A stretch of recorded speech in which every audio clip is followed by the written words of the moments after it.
Alors, bonjour à toutes et à tous, ici Isé et les comics. Et aujourd'hui, on va faire une petite vidéo pour analyser un petit peu ce marché des comics, voir un petit peu ce qui va et aussi ce qui ne va pas.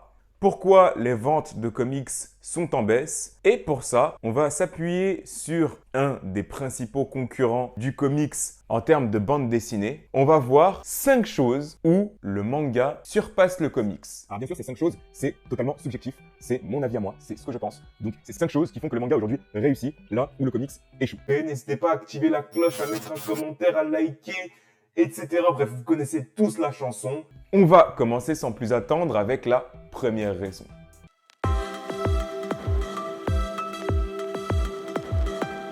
Pour moi, une des principales raisons qui fait que le manga surpasse les comics en termes de vente, c'est bien sûr le prix. Alors, je vais m'expliquer. Je ne parle pas du rapport qualité-prix. Je parle du prix en lui-même. Pour acheter un manga dans les grandes enseignes, en moyenne, bien sûr, vous allez payer 6,90 € le tome, l'album regroupé. Pour un comics, un tome regroupé, on va compter en moyenne une quinzaine d'euros. Dans les comics, il y a aussi également ce qu'on appelle les intégrales, qui relient en général 2 tomes, qui sont en général, pareil, dans les grosses enseignes, à 30 €. Et il y a l'autre format qui prend de plus en plus de place en ce moment dans le monde du comics, qui est l'omnibus, qui lui est en moyenne à partir de 70 €. Par exemple, pour cet omnibus de Spider-Man, comptez environ une 70aine d'euros pour à peu près 900 pages. Donc bien évidemment, je ne parle pas du rapport qualité-prix, parce que en plus les comics sont en couleur, contrairement à la plupart des mangas.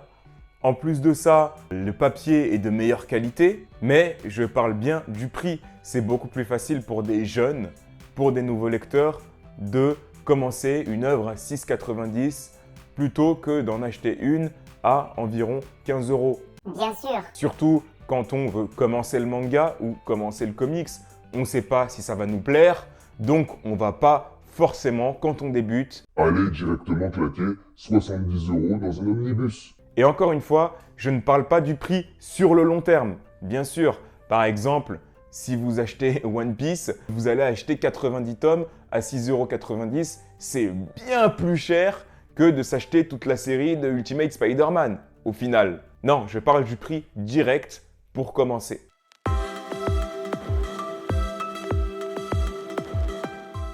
Et oui, la deuxième raison pour laquelle, pour moi, le comics se vend moins que le manga, c'est que les mangas ont ce qu'on appelle des cibles éditoriales. C'est-à-dire que, par exemple, il y a le shonen, qui est, on va dire, un manga pour les jeunes adolescents. Il y a le shoujo, qui est un manga pour les jeunes filles.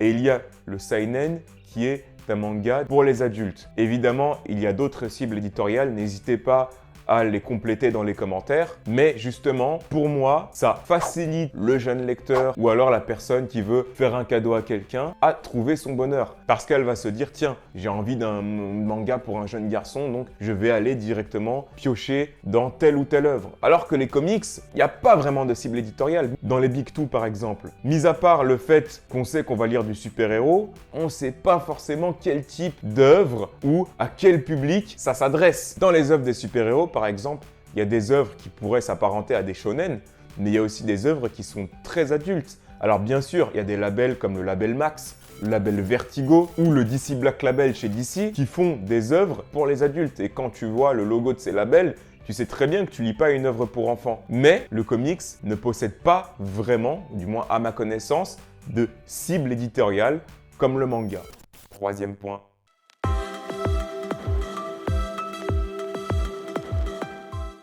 Alors là, vous allez très vite comprendre ce que je veux dire par rapport aux adaptations. Que ce soit les comics ou que ce soit les mangas, ce sont des œuvres papier. Et ce sont les œuvres originales des personnages que vous lisez. À part certaines exceptions, bien sûr, comme l'univers Star Wars ou l'univers Alien qui a été adapté en comics. Pour le manga, c'est pareil. Des œuvres comme Dragon Ball, Naruto, One Piece, Hunter x Hunter sont avant tout des œuvres papier avant d'être adaptées en dessin animé. Pour les comics, ces œuvres sont souvent adaptées en dessin animé ou alors en film, comme tout récemment avec le MCU. Là où le bât blesse, c'est que pour le manga, les adaptations respectent la plupart du temps l'œuvre. Le but est de retranscrire le manga en animé. Et c'est d'ailleurs pour ça que beaucoup de gens commencent à lire des mangas, parce que souvent, ils tombent sur les dessins animés, notamment à l'époque avec le Club Dorothée, et ça les encourage à lire l'œuvre papier. Alors que les comics, les adaptations, du moins surtout les adaptations au cinéma, ce qui fait que les comics sont aujourd'hui très en vogue, ou du moins les super-héros, c'est les adaptations au cinéma, sauf que ces adaptations-là ne retranscrivent pas l'œuvre de base. Il y a beaucoup de choses qui ne sont pas comme dans l'œuvre originale et du coup ça rend très compliqué l'accès aux comics pour quelqu'un qui a adoré son film du DCU ou du MCU. Certains grands événements des comics sont adaptés au cinéma, comme par exemple Civil War ou alors par exemple l'ère d'Ultron. Mais ces événements ne sont pas du tout retranscrits comme dans les comics. Alors que le lecteur de manga, lorsqu'il va aller regarder son animé sur Netflix ou que sais-je, va retrouver une retranscription presque parfaite de l'œuvre. Encore une fois, je parle en général. Bien sûr que certains dessins animés de manga ne respectent pas forcément l'œuvre originale ou se permettent de prendre des risques. Mais c'est quelque chose qui, pour moi, fait que le manga surpasse le comics. Les adaptations qui sont presque les mêmes la plupart du temps. Prenons un exemple. Combien de gens se sont mis à lire Game of Thrones après avoir regardé la série? Combien de gens se sont mis à lire Harry Potter après avoir regardé les films? Et ces gens-là, lorsqu'ils lisent Harry Potter ou Game of Thrones, est-ce qu'ils recherchent une œuvre totalement différente ou est-ce qu'ils recherchent une retranscription de ce qu'ils ont vu au cinéma? Et pour moi, c'est la deuxième proposition. C'est ce qui fait le troisième point pour lequel, pour moi, les mangas sont plus accessibles que les comics.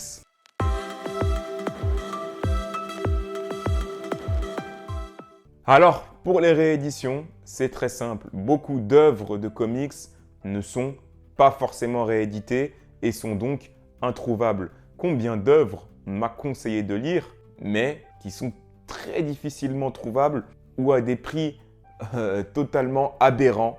Et combien ne sont pas tout simplement réédités? Si vous voulez commencer par le début des comics, notamment chez DC, c'est très difficile de trouver le début des aventures de Batman, par exemple. Un comics aussi qu'on m'a énormément conseillé, qui est les Ultimate X-Men, n'a pour l'instant pas vraiment eu de réédition actuelle. Alors il va être réédité en omnibus en 2023, mais encore une fois, beaucoup de comics n'ont pas de réédition récente et donc sont assez durs à trouver sur le marché. Alors que la plupart des mangas sont très souvent réédités, même les plus anciens. Encore une fois, il y a des exceptions. Mais quand je parle de tout ça, je parle bien sûr en général. Le cinquième et dernier point, qui est pour moi, je pense, le plus important.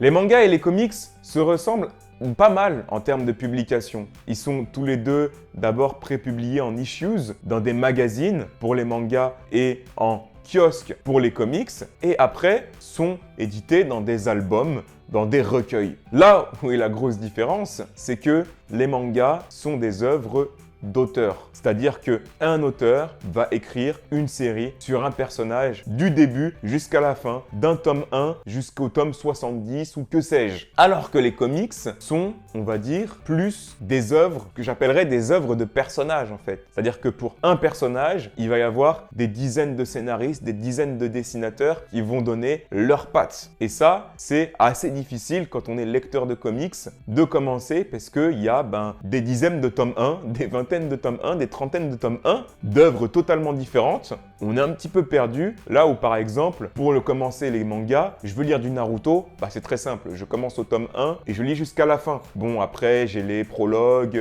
toutes les œuvres qu'ils ont fait après, Boruto, etc.